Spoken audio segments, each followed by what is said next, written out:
We back with another episode of Dawg Talk. Right. I'm your host, J Mac, and I'm with my dog, man, Mr. KCP, Mr. Two-time himself, Kentavious Caldwell Pope. It's good, baby. How we doing? How we doing? I'm good, man. I'm kind of up now. Yeah, we up. That's why we went ahead and got that episode out of the way. We had to get up, man. We had to get up. Oh, we good, though. Just chilling. Yes, sir. Yes, sir. And y'all, we got a very special guest, man. We in the A. We got a Milwaukee Buck. We got a Texas Longhorn in the building. We got Mr. Myles Turner, baby. How we doing? Shout out, man. I'm great, man. I'm great. I'm blessed, man. I appreciate y'all having me on today. No, Yes, we, sir. we Yes, sir. appreciate you even showing up, brother. Like, you know, this. I was just talking to you earlier. Like, it's hard trying to find guests. It's like, especially during the season, man. Y'all busy. You know, we all busy, like our own schedule, but yeah, we appreciate you taking Absolutely, out the time. man. Just respect from afar, man. I've always respected the way you rock, like around the league and the way you carry yourself, bro. I appreciate so this is that, easy bro. for me. Yeah, appreciate that, man. It's been a long journey, man. At least my season half this year. It's been a long journey. Me and you both, brother. Trust me. Oh, we about to get into this one. We about to get into it. Hey, I just got to say, Myles, I'm a March baby. Yeah. You a March baby. Indeed. Man, let's toast up, man. Man, Happy toast birthday. up. Happy Real. birthday, man. Man. Happy early birthday About to to hit you, the big man. 3-0 this year, man. Yes, sir. When's 3-0. birthday? March 24th. Man. I'll be 24th. 30 years old, bro. 30. Yep. Ooh. Mine just passed. I'm 28. Hey. Mine just passed. Oh, yeah. Last month. I'm 33. 33. We got That's Unc, a man. special number right there. Right, that's great Yeah. numbers, man. Good number. Them three my favorite number. Yes, sir, man. You from Texas, man. How was it growing up in Texas, man? What was that basketball culture like down there for you? Man, y'all know how it go, man. Y'all be out here in Georgia, so you know football is like everything, dog. It's just dominant. Yeah, you know, it just man. kind of just is what it is. Yeah. You know, my pops, man, he's from Queens. You know, he's from Queens, New York, and he had a real passion for basketball. So he and my mother, they're still together this day, man. They've been rocking 30 years plus. Beautiful black love, beautiful marriage going. Yeah, man. And yeah, they put the ball in my Don't hand. see enough of that. Yeah. They really don't, man. Not enough. But they put the ball in my hand, man. You know, baseball was my first love, but then they put that ball in my hand and I started to grow. You know, God gave it up to me. You know, I grew 5 inches my freshman year. You know, had a knee pain, back pain, all that came I'm about with to say it. baseball just started to feel behind. I was like, Well, what if that strike zone got about this big? So you was a pitcher? No. I was no, hit like, you know, so Oh, you talking about the bat? yeah, I was going to bat. The white boy started on that heat, bro. It was probably the taller like, you is, your strike zone get bigger, man. So, but yeah, man, easy strikeouts. I love Texas, bro. I love Texas to this day. You know, I'm from Bedford, Texas. It's a suburb like 30 minutes outside of Dallas, Mid-Cities area. Big love, man. HEB, Herschelus, Bedford, and that's where born and raised, man, for real. And then obviously went to University of Texas down to Austin. You know, like I love Austin as well. You know, I spend time in both cities, but man, you're gonna bury me in Texas, man. I'm gonna die in Texas. Tell you that much. I say we looking for, man, my wife, like family, we either want land in Orlando, Florida, or Texas. See, my wife is from Texas, Dallas, Texas. Okay, yeah. So like we want to like when I'm done, like that's either the two places we want to stay like forever. So we'll figure it out. That's real, man. We enjoy the transplants, man. You get some real good land out in Texas. Man, boy. I be seeing So on much. Instagram, man, I see some castles out there, man. That's real, yeah. And is it cheap? I mean, you know, Instagram can be, you know, kind of misleading. Yeah, you Is know. it, the real estate is cheap out there. It depends on where you go. I mean, obviously I'm about to Dallas say, gonna be, you know, a little more uppity. You feel me? Houston gonna be a little more uppity, but you get some on the outskirts, some like 30, 45 minutes away, you really get some real land for $2 million. Gee, honestly, that's on the high end. You probably get a lot of acres too, boy. And do whatever you want after that. I've been looking for the last 5 years, man. Mm-hmm. Trying to find the right space, like right city, and just like get the land, and man, I'm gonna build my ranch, man. Yeah. That's all I just see, gonna man. call Them it. ranches, they got football Yeah, fields on the ranch, basketball courts, water parks and Yeah, shit. man, self-sustainability is the future, man. That's so real, bro. You know, take care of yourself, grow whatever you want to do, and again, just take care of yours. So, man, I like where your head's at with that, bro. Especially no state tax either, man. Texas or Florida, so you good either way. I'm grateful enough, man. Blessed to be like this last few years to be in 2 non-state tax like cities. So I went from Florida to Tennessee, right? So I'm blessed about that, man. I'm not happy. So like that, my rehab be a little bit more happier when I see the paychecks. Yeah, that's real.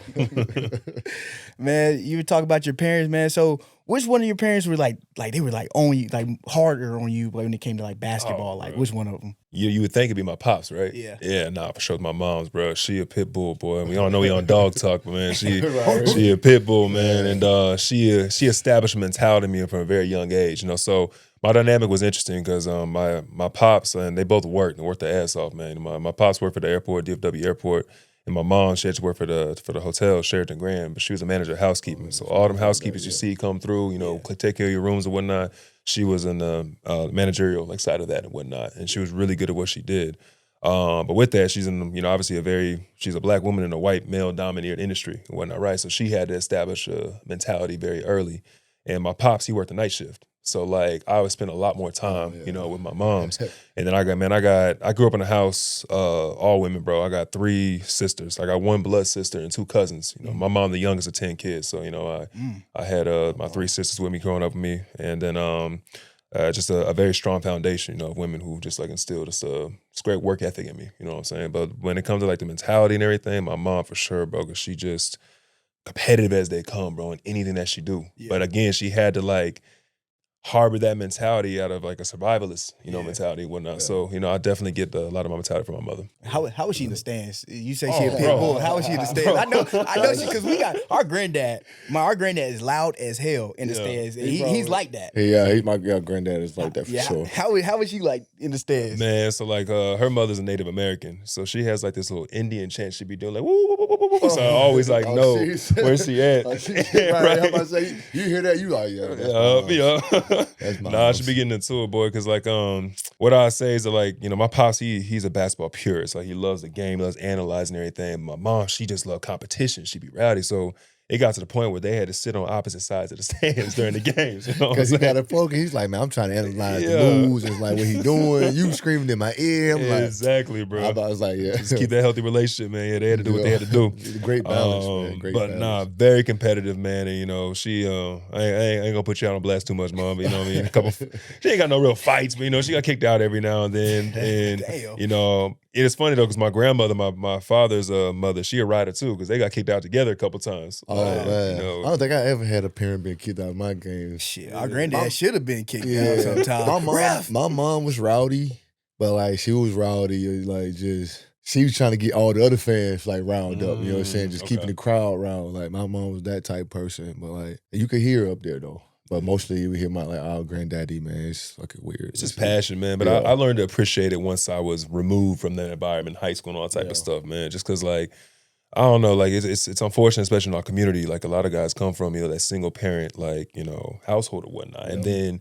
you know, whether it's a father or a mother, like the fact that I had both my parents there, that was so passionate. My dad, he had to find people to cover his shift, sneak off of work, like to go and watch all my games, bro. You know what I'm saying? Mm-hmm. Mom's had a whole bunch of stuff going on, taking care of 4 kids, basically, still finding ways to get me to games. And man, it's just such a blessing, bro. So I was able to appreciate the real passion that you had for being in that environment afterwards, you know? Yeah. So, That's what's up. That was great. You know, when we talk about Texas basketball, you say, you know, football takes over. But who was some of those matchups in high school? Like, you know, I know Julius Randle's like, who was some of those matchups you went against when you were in high school that you just remember that, like, those were, like, really good matchups, very competitive, very, like, high level? I'd probably say a lot of it came in the Houston area, because at the time, Houston was really popping off. Like, so me and Emmanuel Mudiay were the only, like, real big, like, you know, guys from Dallas. So, you know, more than McDonald's All-Americans and whatnot. Yeah. But at the time, they had Justice Winslow down there in Houston. They had Kelly Oubre, Justin Jackson, North Carolina. Like, he had that floater on lock, boy. And then still do.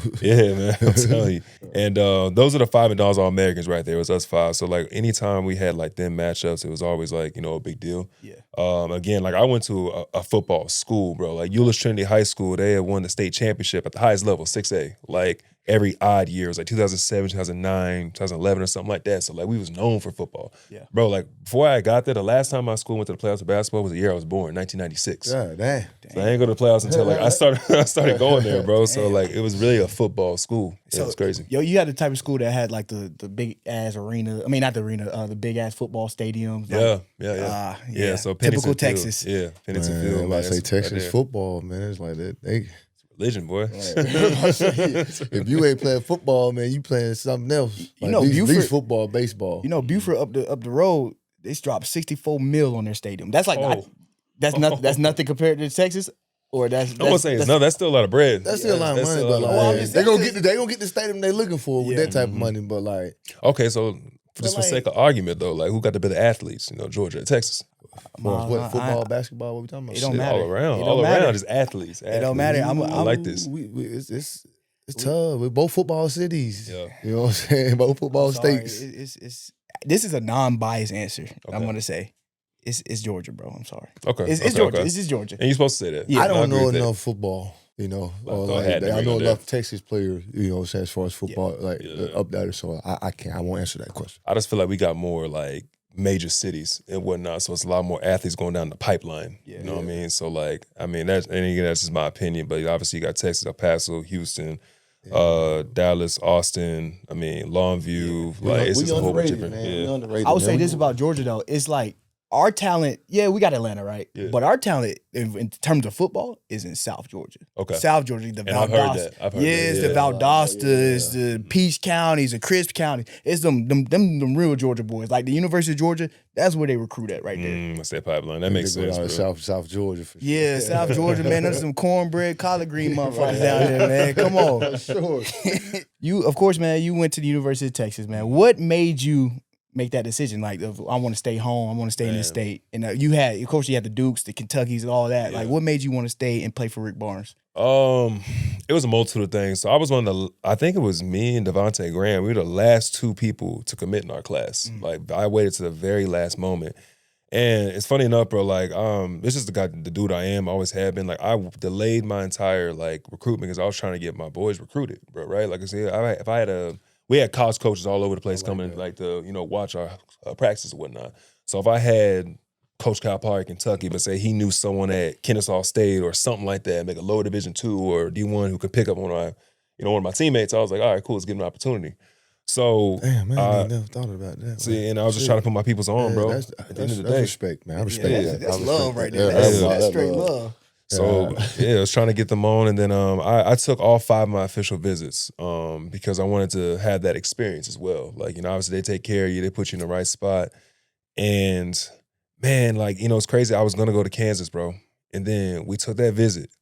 And you gotta drive. Did you save it for last? Did you save Texas for last, or you did like what? I think it was in the middle. I think Texas in the middle. It was so convenient. It was like a 3-hour drive. You just like get right to it. What did I do? So I did Ohio State, Kansas, Duke, Oklahoma State, and Texas. Those are my 5 official visits. Yeah. And I did each one. Oklahoma State was the best visit. Shout out Marcus Smart, man. He showed love when we was out there. Nah, man. I think I was gonna go to Kansas, man. But then, like, man, that drive from the airport killed me, bro. Like, you gotta drive, you gotta fly into the airport, then you gotta drive an hour, like, in something like to the campus. Yeah. Like, this is every single time you get out. My parents would have had to drive like 7 hours or something like that. Yeah. And then, man, like, I grew up watching KD, bro. I grew up watching Texas hoops, like LaMarcus Aldridge, PJ Tucker, like DJ Augustine, all these guys, man. And I was like, man, you know what? It's 3 hours down the road. I'm far enough so I can kick it, do my own thing, and still close enough so they can still get some, do my laundry done. Mom's make a meal and shit. So it was cool, bro. And then one thing my mom really instilled in me, and to this day, I'm so glad that she was thinking like this because she's a businesswoman, right? She was like, man, Myles, you're a Texas kid. You grew up in Texas. Texas is damn near the richest school in the entire world. Number one in endowment. Like, it's the best alumni base. When you're done, even if you just spend 6 months there, imagine the opportunities that will come from being a Texas kid or being affiliated, a Texas affiliate. I was like, yeah, man, made the decision pretty easy. It's a good business decision for sure. Because my college, I wish I would have took. I regret not taking all my visits. Why is that? Why is that though? I only did Georgia. Like, my official visit, it was only Georgia. I didn't.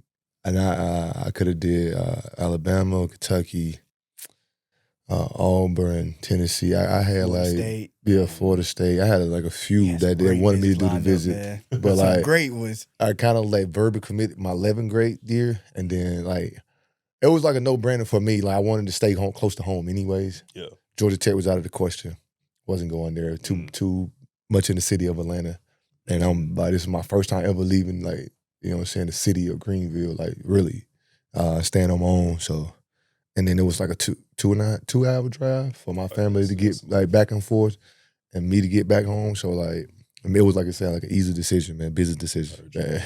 You make a great point. Your mom make a great point actually about, you staying at Texas, what the future will hold. You know what I mean? Because now you're looking at NIL and everything like that. God, I couldn't imagine. Now people like the players you missed that look. Oh, for sure, bro. Yeah, I missed that by a long shot, man. But You too. I'm like, I look back at life like I would have been in school 4 years, man. My dad probably would have redshirted 1 year just for the fuck of it. Yeah, run it up. Man, right. What am I leaving for? You giving out $4-5 million every year. Shit. But he make a good point because now, like these new kids, they don't have that loyalty no more. Like, and now they don't have a place to call home. No. True. That and like the fact that I'm all about, go get your bread, go get your money. But you know what I'm saying? we always like it's been talked about like college players getting paid for, you know what I'm saying? Like for the longest. They just didn't know how to do it. You know what I'm saying? Now they got these alumni coming in and helping out with that. You know what I'm saying? This NIL, like however that goes, you know what I'm saying? That's part of it. Because like you are like the school is like using my name, my likenesses and shit still. Like how do we get paid off that?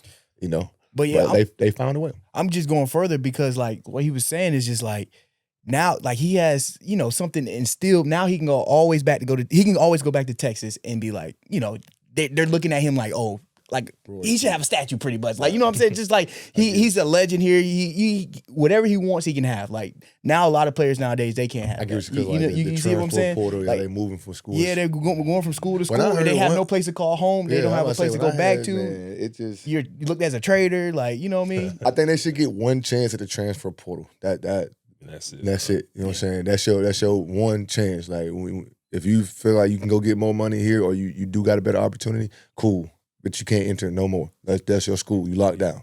Whether you're unhappy or not. You know what I'm saying? I think that's where it's like they don't stop that. They don't put like a cap on that. Because like you can go to fucking 6 schools in 1 year. Yeah, or if like, you really want to, and still have eligibility. And still have your eligibility. And then I can go in the draft and not get drafted and come back to school. Man, I wish they had that for me. Yeah. Just test the waters and come out and do what you do. Yeah, when I came, like you test the water, it's over with. Yep. Yeah, you better keep walking. Professional. Yes. Right. Now you got professionals going back to college now. Like, come on, no, like that's I don't like that. That's that part, like just one chance, bro. One chance. Yeah. You know what I'm saying? Like I said, like, and then also the NIL, like the only thing I had a problem with is just it takes away from the smaller school from getting these. Oh yeah, it's not fair. It's not fair because ain't no like, salary cap, nothing. Right, we don't got the same amount as money as Duke does, the small school, and we probably had the same opportunity to get this player, but we don't got the cap. Yep. You know. Yeah, the kid got to do what's best for him and his family too. Right, At the end of the day, right? Yeah, for sure. Yeah, because like you said, half of these kids like single parent households. You know what I'm saying? They probably, you know what I'm saying, then come up like they struggled. So like the first chance they get or the money they see, that's where they going. You know what I'm saying? So I got a question, man. Man, I hear a lot of people talking about Austin, Texas. I've never been to Austin, Texas, right? Let's talk about it. So I want to hear what's so hype about Austin, Texas. Like, what makes Austin such a beautiful and I guess turnt place? What people say. It got something for everybody, is what I would say. Yeah. You know, I think that it's a young town, but like it's also great for business professionals as well, right? It's got that young energy and whatnot. But like, you know, everybody in Silicon Valley, like California, they all moving to Austin. You know what I mean? It's a lot more opportunity down there. All them California taxes you're paying out there, you're not paying in Texas. Yeah. All these big corporations gonna move there. So now you have job infrastructure, like opportunities. I'm a very outdoorsy kind of guy, bro. I love the mountains. I love like hiking and I like all that type of stuff. So like, you know, we got the hill country out there. It ain't no mountains, but it's the hill country, right? So people go out to do their hikes. You know, it's very like green. It's different than any other like Texas city just because it has and embodies that. Now, another part of it too is very liberal and it's very like people gonna be walking outside barefoot, very kind of hippie vibes. Oh, it's one of them. Too. Okay, it's one of them places. It's like you know, Portland's a little crazy now, but like back in like maybe like shit, honestly, our first couple of years in the league, Portland was kind of cool because like it was real like hippie kind of outdoorsy vibe, food trucks everywhere, kind of do what you do. It's like that type of vibe I would probably say, but. It's just dope because like, you know, they got great like housing market out there too. Like if you want to like live in the hills like they do in Beverly Hills in California, you got that. If you want to live in a high-rise condo and whatnot, you can do that downtown. Yeah. You want to live by the water, like that's where I live. I live in on Lake Travis. It's a big ass lake out there. I heard about that. Big like lakefront community. Like that was like my dream, like get a like lakefront community. So I did that too. So like it's great, bro. Now. Yeah. I'm trying to get me a lakefront too. Yeah, man. Orlando You find the right lake, man. It's dope, bro. Yeah, I'm in a good little spot. And then yeah, man, I think it's a melting pot too. I mean, it's gonna be mostly white folks. It's Texas, but like at the same time, like a lot of people come there for opportunity and business and whatnot. So you're gonna see like everybody out there. So it's cool. I know. After your Texas Longhorn games, man, I know the city went up, man. Yeah, bro. Well, that's the thing because you got the university right here. Yeah. And then you can walk like to all the bars in downtown. It's only like a 20-minute walk if you really wanted to do it. Yeah. And bro, I was one of those kids, like I ain't do shit till I got to college. I ain't drink nothing in high school. Then when I got to college, like I turned out. Like that's me too. I was that same way. Yeah. See, that's how Athens. Athens is a great city now. I don't know if you probably I haven't been, but I've heard. Yeah. Our dorm was about maybe a 10-minute walk, maybe. Man, I'm telling you, like you got Sanford Stadium right here, 10 minutes, a 10-minute walk up the hill. 86 bars, everything, man. Yeah. 86 bars. Which is crazy. Yeah, it's 86 crazy. bars on one street. Wow, bro. Yeah. Like, not really we're like street and go up and then another street. Yeah, that shit was crazy. So we got some shit called 6th Street. Y'all ever been to Nashville? I've been to Nashville. Yeah. Okay, so you know like Broadway. Yeah. We got our version of Broadway, like all the live music and all that type of stuff. Like in the windows, it's called 6th Street. So like on just different parts of 6th Street, obviously, right? Like we didn't have no real like clubs and sections. Like, I didn't know what the fuck that was. Man, like, right. I didn't know that till we left. We got it. When I got it run like, damn, you got sessions? Shit, we just pile in this motherfucker. Yeah. Nah, everything is just dive bars and whatnot. We would just go up, same thing after games and whatnot. Usually be frat boys out. They want to pay for everything. So it's like, you know. Oh, I know they show right so much love. I know they show love. That's right, man. Man, they really bless y'all in college, man. I'd be like, man, y'all really, you know, I was a little hating. I'm like, y'all really paying for these motherfuckers, man. Yeah, now like motherfucker shit. Yeah, y'all come in. Motherfucker got $1 million. They come in about the bar. Right, they good. They buying out the ball. Like, I wish I could have bought out the ball. Like, and that's the thing, bro. Like in Austin, like, bro, it's a bunch of, bro, it's an expensive ass school, bro. Like college is expensive, but to get into UT, especially out of state, bro, it's expensive. Yeah. So like, you don't know who you gonna meet. And that's one thing I liked about Austin too, bro. Like you could be meeting fucking Bill Gates' son or some shit, or like, you know, Michael Dell's son, like, and you had no idea. Yeah. But the thing is, it's like, it's just that face value of us athletes. Like they want that, like, they want to be like aligned with us, whatnot, right? It's like, oh, I paid for a drink for the athletes, but I got to hang out with the athletes. So that's like, well, shit, we got fucked up for free. So like, you know, it's whatever. Let's hang out, man. I ain't not. Now y'all alumni base go crazy, man. It goes real crazy. How was it playing for Coach Barnes, man? Did you get the new Coach Barnes? You got the old one? Which one you get? I got the transitioning Coach Barnes. Okay. Yeah, he was trying to he was going through like his Jesus phase where he wasn't like cussing and shit like that. Gotcha. Yeah. It was a different experience, bro. Like I said, I think I was there his last year. Like he went to Tennessee the year. He got fired the year I was there with Tennessee. Gotcha. Bro, he challenged me. I'll give him that. Like, you know, I mean, and during the recruitment process, everybody comes in and they make it all sunshine and roses. And when you get there, obviously it's a whole like 180, right? So like, it was tough for me, bro. Like I ain't start. I came off the bench. I only played like 15, 17 minutes a game, something like that.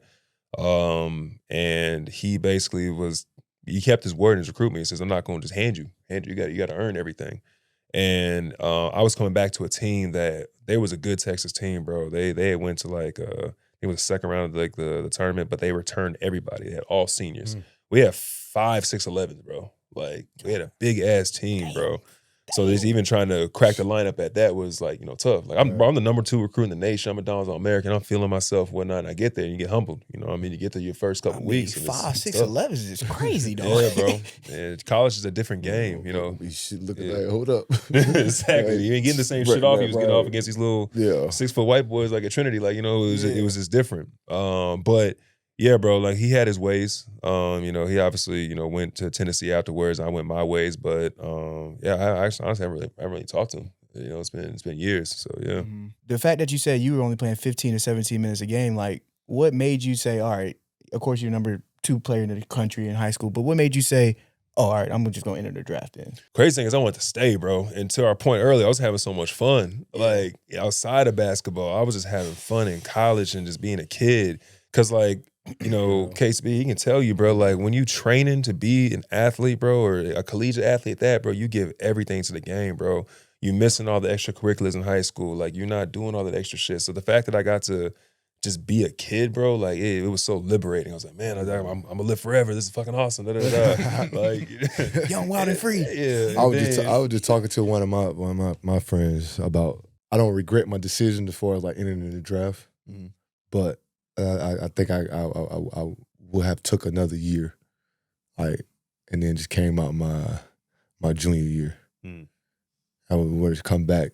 I wanted to come back, but you know at the time I was hot.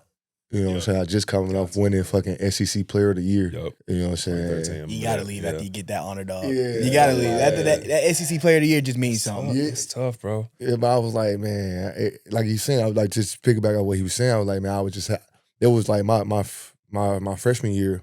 I came in like already had a girlfriend. You know what I'm saying? Really like locked in. Like didn't really like do too much. Yeah. My sophomore year was where I didn't have a girlfriend. Experienced college. Wow. You know what I'm saying? Yeah. And like to figure out what you're saying, I had fun. Like that's what I wanted to fucking come back. Like I like finally like let loose. Like man, I was like the man on fucking campus. Exactly. Like I'm like fuck, I can walk around this motherfucker. Like you know what I'm saying? That's the thing, bro. You embody that. You said it being the man on campus, bro. I'm like damn. And then like I go out and have like probably like the best year I could have had at Georgia. Win SEC Player of the Year. And mind you, I had to beat out, I don't know if you know the guy, Marshall Henderson. Of course, bro. He went to my rival high school. He went to my rival high school. No one like crazy. Yeah, when you were talking about Steph before Steph, this is who I used to see shoot the ball bro. Like Steph. Like coming off screen. I'm talking about nice, boy. Real. You look at him, he don't even look like he's like a hooper. I swear, bro. I grew up watching him, bro. He's from my hometown. That nigga, I'm like, he probably was like the clip he had, I was like, oh yeah. You know what I'm saying? That's why I was like, a lot of people I've seen, like, before Steph started shooting, like, I knew who Steph was. I've seen shoot like this, bro. It's like he probably had in the college the best clip I had seen. Bro, I know all about Marshall. His dad coached the LD Bell High School. I had to beat him out of SEC Player of the Year. Yeah. Like, he was averaging 20 and something, and I was averaging 18 and 8 as a 2 guard. So, mind you, in the end, Billy Donovan.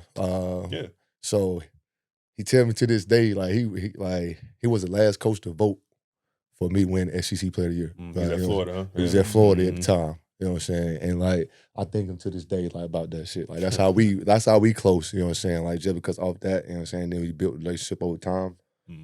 But yeah, I was like, man, I wanted that extra year, but like, man, it was just the right time for me to leave. Yep. And I had a similar situation, bro. Like through all like the adversity I faced, bro, it was the same shit. I won Big 12 Freshman of the Year, right? And then once you had that award like to your name, it's like even if you're not even playing that well, like people are gonna recognize what it was, right? Yeah. So then my parents was telling me, like, nigga, we ain't worked this fucking hard for you to stay another year and party ass. So nigga, we're broke. Like, come on, like straight up, they was like, nigga, we are broke, bro. Miles, we need the bag, right? Come on, Brandon, secure the bag, Miles. Come on. Hey, yeah, so that's a good analogy, bro. But my parents didn't come out and say nothing like that. I mean, I kind of already knew in my mind, like I already knew what I wanted to do, like.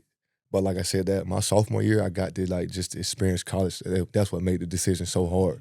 Cause I was like about to tell Fox, like I'm coming back. Fuck anything. Like I just want to just be here. You know what I'm saying? Like this is enough for me. You know what I'm saying? Until I could like make the opportunity. But like you said, I had his mom, my auntie, like my mom, my dad, granddad, like everybody. We sat down and talked about it. Like before I made my decision, and like it kind of like. Feel back like in your aspect as far as like, yeah, nigga, we broke. Right? Come on, we gotta make some shake. Let's make some shake right now. Man, I remember like it was yesterday, bro. It was right. We had just lost, and we lost to Butler in the tournament, and I was acting a plum fool, bro. I was going to all the frat parties and shit like that. They had a low hoop tournament. You know what I'm saying? A little 6 foot, 7 foot rim, and we was out there fucking around, bro. And I slipped, nigga. And like, it could have been so bad. It was God, bro, for real. I slipped and it could have been so bad. But like, you know what? You know when you kind of like do one of them right there? Yeah. It was like just before. And I caught myself. And then that's when I was like, damn, maybe I need to get the fuck out of here, bro. You Real, said I said maybe I'm starting to too much damn I fun. swear, bro. I bet the white frat boys is loving that shit too, dude, man. yeah, We got throwing Myles lots Turner of at the shit. frat house, boys. Yeah, bro. It was crazy, bro. Yeah, then after that, like I into the draft process, bro. I locked in, bro, like for 3.5, 4 months. Like it was just me and my pops, bro. We went out to Vegas. And nigga, I'm 19, so I can't do shit in Vegas. You know what I mean? So like, I was just to the gym. I was out there at Impact Gym over there. I bro. did Impact when I was like my draft process too. Yeah, Just locked in, bro, for like 4 months. Got my body right. Killed all the draft work. I did 11 draft workouts, I think, something like that. Yeah. Killed all the draft workouts and just got myself in. You know? What was your projection like that before you came out? Did you already know? Man, it was weird, bro, because like, the beginning of the college season was like top 5, right? Then all the shit happened in the season, I get down to top 10. And then when I got my agent, he's telling me, shit, you might slip out the first round. I was like, God damn, how you go from this to fucking... So I was like... they told me my shit was like that for they were like, yeah, you late first, early second. I'm like, oh, for real? Yeah, like...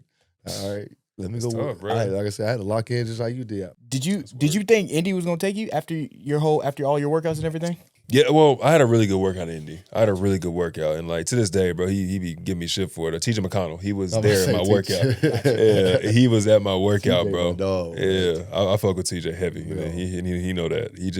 He was my point guard. We know so he'd be like 3-on-3 and all type of stuff. He was spoon feeding me, bro. It was me. I was going against Frank Kaminsky. So like I was just Frank, yeah. Yeah, it was Frank, stretching the floor. I had a really good workout. And at the time, Larry Bird, he was the president, bro. So like he basically made the executive decision, like I've seen everything I need to see, type of thing. And yeah, so I thought I was going number 5, right?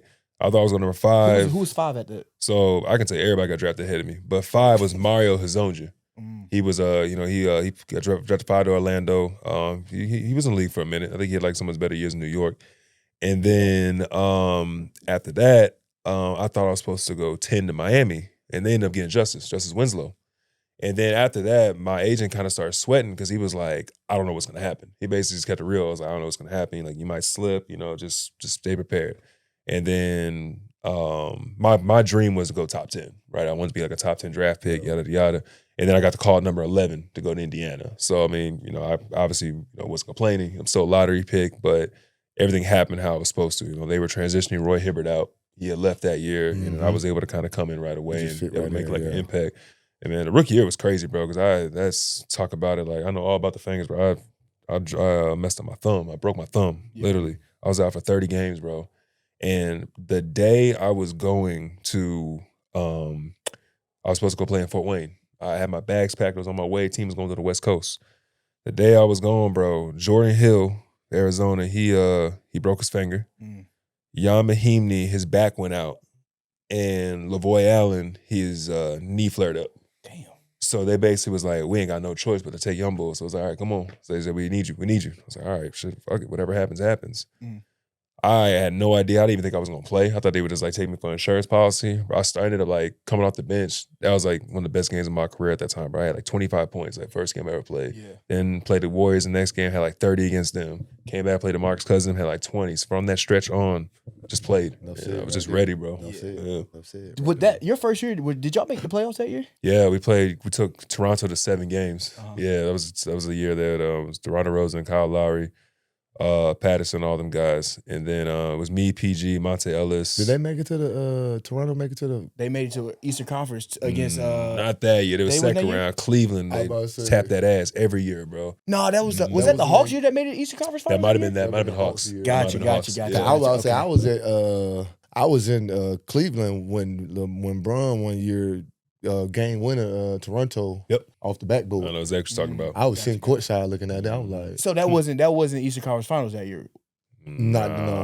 That might right before. I got my years wrong. Yeah, Toronto. They started calling that whole LeBronto. I remember that shit. He started running that shit. I remember that. That's crazy. You're in Indy for 10 years. Yeah, y'all. Well, first let's go to the finals, man. Like, what was that experience like? Just being in the finals, playing high level basketball, and you make it to Game 7, and you fall short. What was that experience? Man, everything. Well, just getting there, because the year before we had made it to Eastern Conference Finals. Yeah, and that's as far as I'd ever been in my career. I had never made out the first round. I've been in the playoffs 7 out of my 10 years. Always lost in the first round, right? So getting to Eastern Conference Finals at once was just like a huge accomplishment for me. And just the journey, bro, like every round, it got more and more intense and intense. And like, it's like more eyes are on you, like you under a microscope. More attention to detail you got to pay to. Everything, bro. The game plan, the refs, everything, bro. The crowds, it was great, bro. Then last year, getting to the finals, bro, you the only show on TV. EuroLeague done, like, all them leagues, it's just you, bro. And then I didn't realize how much of a production it was, right? Like, obviously, the big stage, it's the show, but that's what you said, it's a show, bro.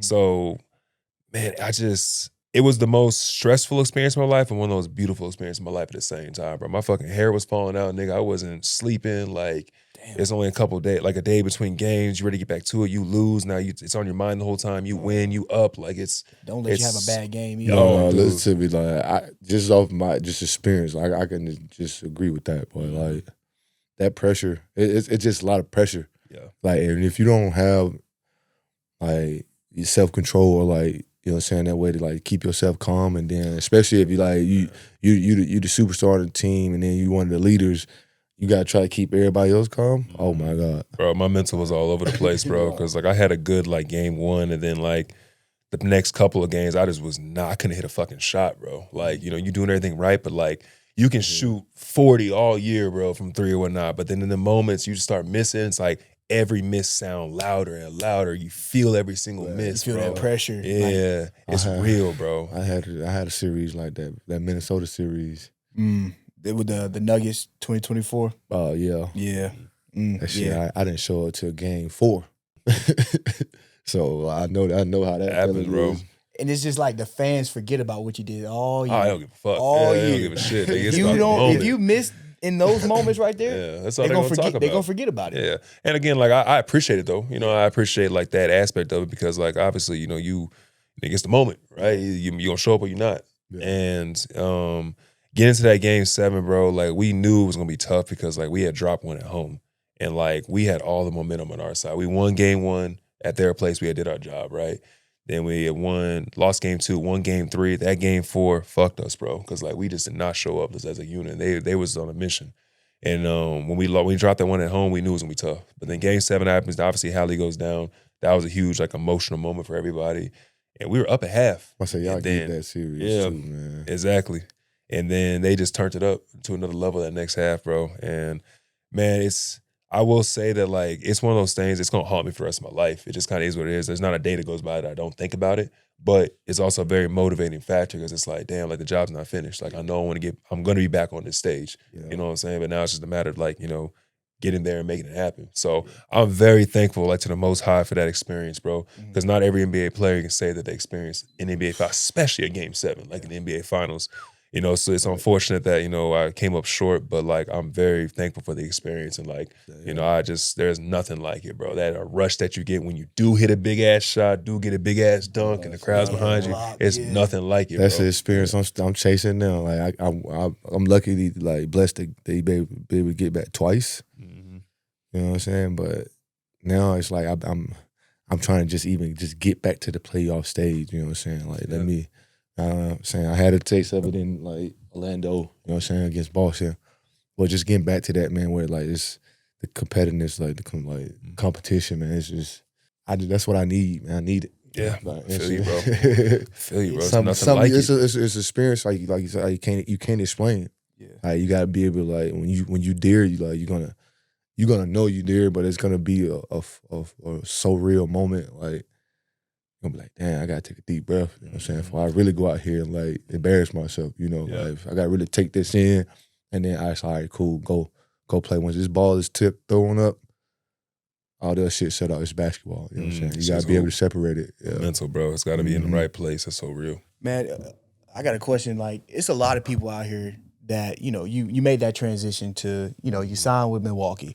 But there's a lot of people out here that has their own narrative of why you left Indiana and why why you didn't resign. Like what is the truth? Because of course people clip farming and do everything, make you sound bad, or that shit's crazy. You know what I'm saying? People make you sound, sometimes make you sound bad. So what led you to like, all right, free agency, I'm signing with the So it was a couple Bucks. factors, bro. So one, obviously, the NBA is a big ass soap opera, bro. They gotta like clip farm shit and make people look a certain way just to garner attention and whatnot. And like It's always love for Indiana, bro. Like I said, that is the city that drafted me, that city that gave me a chance, and we just went to the finals, bro. Yeah. You know what I'm saying? At the end of the day.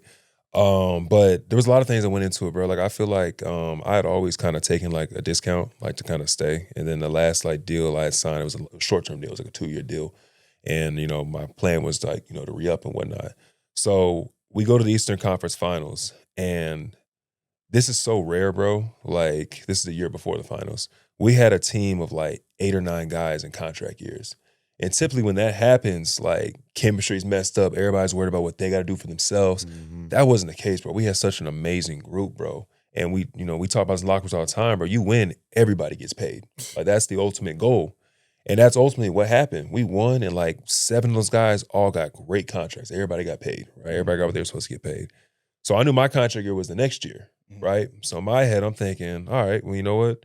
It's my turn. You know what I mean? Like, you know, I'm going to the prime of my career. These are the most, you know, the prime money-making parts of my career and whatnot. I got to take full advantage of where I'm at. So we get to the finals. Yeah. And I'm thinking we just superseded what we did the year before. And I'm the only one really in the contract year. And, you know, with Indiana, they're one of the few organizations that have never gone into the luxury tax. And what's being told to me is like pretty much all year is that, you know, we're going to the luxury tax. We're going to make sure we take care of you, yada, yada, yada. And then, again, we lose in the finals and whatnot. Hallie goes down, and then we get to free agency, which is like a couple days later, basically, and they're singing a different tune. So they present their offer to me. And, you know, I know how business works, and I thought it was a lowball offer, but I thought, you know, you work up from there, right? And then I get presented an offer with Milwaukee that's $40 million more. And like, of course, anybody, it's a business at the end of the day, bro. I love Indiana. I love where I was at. We just got to the finals, but it's like, I got to make a decision that's best for me and my family. So I think in their heads what they was thinking is obviously, you know, the thing that happened with Damian Lillard had how they waived and stretched when I created a lot more cap space. And if you look at the cap space for that summertime, I think in their heads they was thinking there was nowhere else for me to go. Which I'm a businessman. I'm like, okay, cool. I got this asset. There's nowhere else for him to go. I'm off. I'm a low ball and see what happens. So they made that final offer on the table and whatnot, and they weren't willing to go up very high. You know, contrary to what's said out there, they wasn't willing to go up. And once the news broke, it was like oh shit, he betrayed us. Yeah. You know what I mean? It was like, no, it was going not to our rival. Yeah, and it was no one never, knows like what goes behind the scenes either. Ever. So, like, and the hardest part for me personally, and I will say this like personally, was I couldn't tell anybody. I couldn't tell like, you know, Tyrese or Pascal or Obi or those guys or TJ like what was really going on at the time, because it's a breach of contract when you act in negotiations. And then 2, you know, I also couldn't show my hand. Because if I tell them what's up, then all of a sudden they go to our front office and it's like, oh, Myles, you know, you got this going on, right? Then that can just mess up my entire free agency process. And mind you, again, this is my first time ever being a free agent. Yeah. You know what I'm saying? Like unrestricted free agent. Gotcha. So I had the opportunity to choose. And I was going to take full advantage of that opportunity. You're going to get your money. Exactly. So when the opportunity was presented with Milwaukee, they basically gave me an offer I couldn't refuse. You know what I mean? And again, I had to make the best decision for myself and my family at this part of my career. So it was just unfortunate that things couldn't get worked out, but you know, it kind of just is what it is. Right. Yeah. Man, $40 million less though? Yeah, over the stretch. That's just kind of what it is, bro. Man. I mean, what am I supposed to do? Yeah, I think it was like I'm leaving too. Yeah, it was like a 3-year, I believe it was like a 3-year 60 on the table with Indy. And then the 4-year 108, 109 that I got with Indy. And it's like, damn, I get an additional year, I get a player option. Right. And like, it's like, what do you expect from me? It's a no-brainer. Yeah. So, and again, like, there was like comments that I said afterwards that people kind of took and spun for their own narrative and whatnot. I was saying like, I'm in a spot that is going to appreciate me now. And back then I was talking about the front office, but they, in the city of Indiana, took it on them. Like, oh, we appreciate you for years. What the fuck are you talking about? Yeah. And then I got on a podcast just like this and started talking about, Tyrese and like our relationship and whatnot. Talked about him for like, I don't know, maybe like 5 minutes of everything that we had been through. Then it took like a 5-second clip, but I said something about like, oh, fake tough guy, this, and that. Clip farm that and try to make me into the enemy and whatnot. Like, that's just how it goes, bro. But I mean, again, I understood game afterwards, and it was no real bad blood, but kind of just what it is, because it is a rivalry, and now I'm forever just going to kind of be that guy. The hardest part was getting booed, though. I will say that. Going back to the arena, and then you put 10 years of your life and your blood sweat into like an organization. And did they give you like a little, I got booed throughout the entire tribute video, bro. Yeah, for sure. And again, like what people say is that I deserved it because of like what I said Rick and didn't this do is that. Like Rick crazy. didn't do a pop moment for what he did with Kawhi. Stop the Nah, crowd. nah, I think I understand. Damn, Rick. It's a great thing. What It's we crazy. doing? I rock with Rick too. He's You one know of, what he's I'm one of my saying, favorite Rick, right? coaches, but I think he was salty too. You know what I'm saying? With how everything shook out. So he just kind of was. He probably let that shit. Yeah, come on, we do something. Fuck out of here.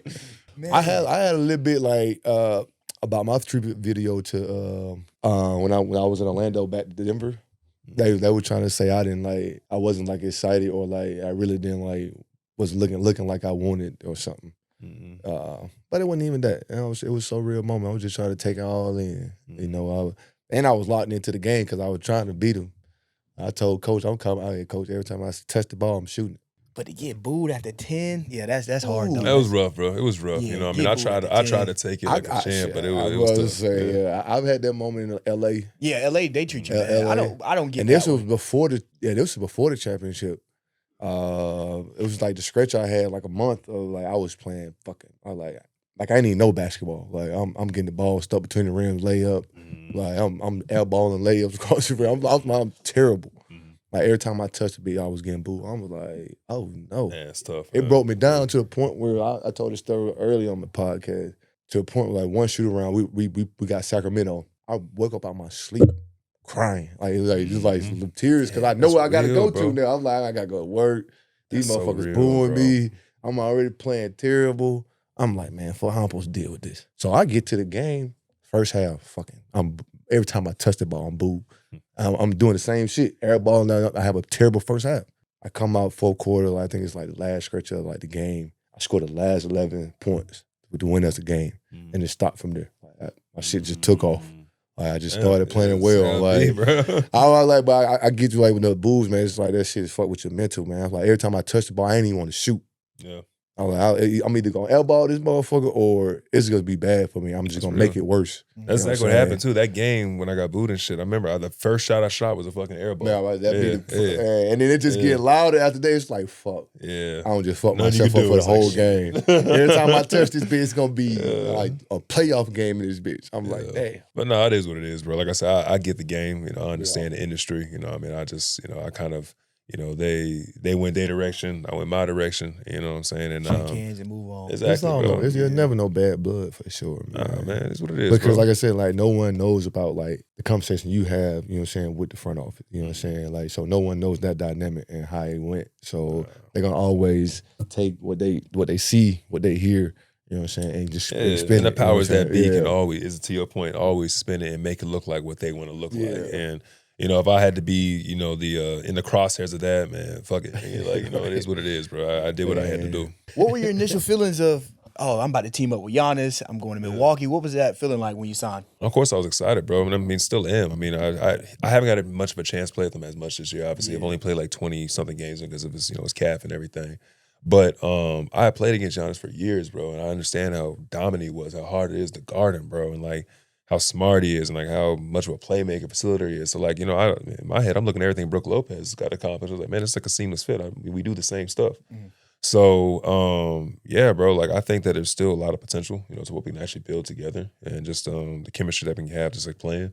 And he's just trying to get back to form, bro. It's hard to, you know, he can tell you, bro, it's hard to go from I just played 5 games. I'm now sitting out 15. Okay, I'm gonna play 3, then damn, out 20. Like you can't get no real rhythm. And for your, you know, for him, like it's tough. You got to get in shape. You got to get your mental right.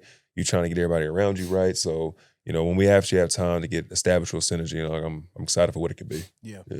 Well, yeah. I mean, of course, yeah. He's been out. He's been injured. You know, the season's been rocky. The season's been rocky for a lot of teams this year that we thought, you know, that would come out and show something different. But thank you for pulling up on us, man. Yeah, thank you. But before you get out of here, though, I got a random question. It's a little pop question for you, man. Right. So you're an elite defender. All right. So who's harder to guard, man? Is it an elite scorer like KD or an elite playmaker like Jokic?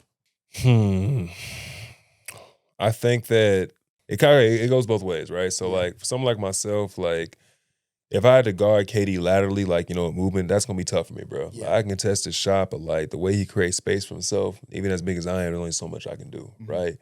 Jokic, what I think he makes him so hard to guard is he's so unpredictable, bro. Yeah. And then like he sees shit before his teammates even see it. You know what I mean? So it's like, I mean, he got man. Yeah, you play with him, bro. Like he could put you in so many different positions to be successful. Yeah. But like when he wants to score, when he wants to just put his head down and go, bro, he's 300 pounds, bro. Broad shoulder, like there's only so much you can do, and he can get his shot off from any like angle. You know what I mean? So for me personally, it's been harder to guard Jokic just because like of his ability. But like, I mean, you can make the same argument for KD because he can just get his shot off like whenever. Yeah.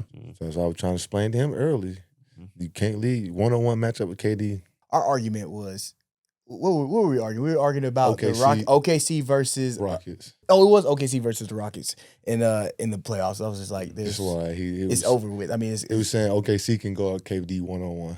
Like the whole It series. was loading up for him, whereas where it was like Jokic, you can't really load up because he's gonna find the right. Okay, I see the argument. I see the right But argument. my thing is, I was just like, what we were arguing about was just like, if KD has a bad night, it's over with for the Rockets. It's over with because there's so. I mean, you have Sengun. What's his name? Sengun. Yeah, you have I know what you're talking Sengun, about. but I feel like his supporting cast don't step up like his supporting cast should step up. Like like they go through a lot of scoring droughts. Okay, I know I contest that because like if you got Jokic, right, and you can't load up on him, but his supporting cast don't show up, right? I mean, Say, I said the same thing, so they're I'm not on hitting your side shots. with that, If yes. they're not hitting shots, and it's like, damn, well, you're making Jokic's job so much harder. So, But I agree with you because I said the same thing to him. I said the reason why the Nuggets are falling right now is because of that supporting cast. Jokic is doing what Jokic do, right. but the supporting cast is not doing what the supporting cast needs to do right now. Interesting take. Yeah, bro, like there's arguments either side, but that's like, it's a gamble, bro. And that's what the playoffs is too, because you got to bet on one night, he get hot, this guy get hot, then like it takes one person to swing a series. So like, yeah. I told him that's all it takes. One person to get hot, man. Facts. Yeah. Like you saying, Jokic gonna have his triple-double. You know what I'm saying? But if I can get one supporting cast to get hot, I'm good. Man, that's the crazy part. Like, that was our game plan in Indiana. That was our game plan against Giannis in Milwaukee last year. It was like, yo, let Giannis get 50.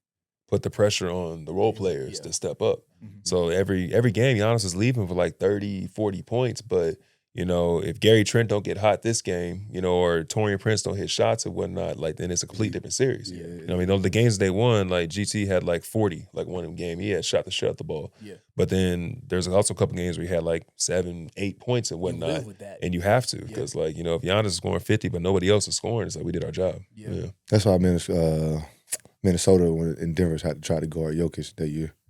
Mm-hmm. Oh, no, it was Miami. I'm sorry. I think Miami was scoring like that. Oh, One or two. Yeah, like just like that Jokic score, like, you know what I'm saying? Try to. I think that's still it's still hard, you know what I'm saying? Because like when them years, like my 2023, 2024, like we was mostly get shit in transition. You know what I'm saying? Like Jokic really didn't have to, like, it was really no half court. You know what I'm saying? You loading up the Jokic, that's cool. Everybody else, we defending, we getting in transition, we get something easy. And we also had like Jamal that could, you know what I'm saying, create for others. You know what I'm saying? Like it wasn't always Jokic. You know what I'm saying? But when we need it, we know where to drop the ball to. Right. You know what I'm saying? That's it. I think the fact that the Nuggets they have a great supporting cast. They do. But it's just like right now they have a great, let's just say they have a great system. You know what I'm saying? Yeah, they do have a great Like, cast. it's like, it reminds me of just like the Lakers days when they used to run a triangle through Shaq. Mhm. You know what I'm saying? Like, I got a dynamic big like that. Of course, I'm going to run through him. You know what I'm saying? And that's how it is. You throw the ball to Jokic on the post, elbow, everybody's cutting. Everybody know their job. You know what I'm saying? And then that makes the job easier for Jokic. And he know what people supposed to be. Like, he what surprised me about Jokic, like, he would throw the ball not knowing it's going to be there. He would just throw it. You know what I'm saying? Like, he probably averaged the most turnovers on the team, but also averaged the most assists. Of course. Yeah, so of course, like, when you pass, he's going to take the chance. You might not even see that you open. Like, defender might be here. You know what I'm saying? He's still going to find that angle, try to find that angle and throw it to you. You know what I'm saying? Whether you miss the ball or not, he's going to run back down the court and just play normal, like play like he been playing. Like, that's just him. You know what I'm saying? Very creative. Like, he think the game ahead, like you saying. Like, he knows where you supposed to be before you even be there. You know what I'm saying? So, like, that was probably the biggest thing with Jokic that I played with. Like, I was always in the right spot at the right time. Let's just say that. And he knew that. Yeah. Well, I want to say appreciate you pulling up on us, man. Absolutely, bro. Appreciate you. Appreciate What's y'all the name? having me, man. Yeah, what's the Appreciate name of your y'all having me. podcast again? Should give you a So shout it's out called to you. Game Recognized Game, man. Me and Brianna Stewart, we had just put this together, and it's very unique because you have the NBA side and the WNBA side, side. yeah. You know what I'm saying? There's no active WNBA and NBA players doing what we're doing, man. We're on the iHeart podcast. I mean, anywhere you get your podcast, you can tap in. And yeah, man, we got some exciting guests coming up. So shout out. Game recognized game. I like that. Mm-hmm. Yeah, let's go. Tap in. Everybody tap in. Hey, remember, y'all, please like, share, subscribe, and find us on all podcast platforms and YouTube. It's KCP, J Mac, Dawg Talk. We out.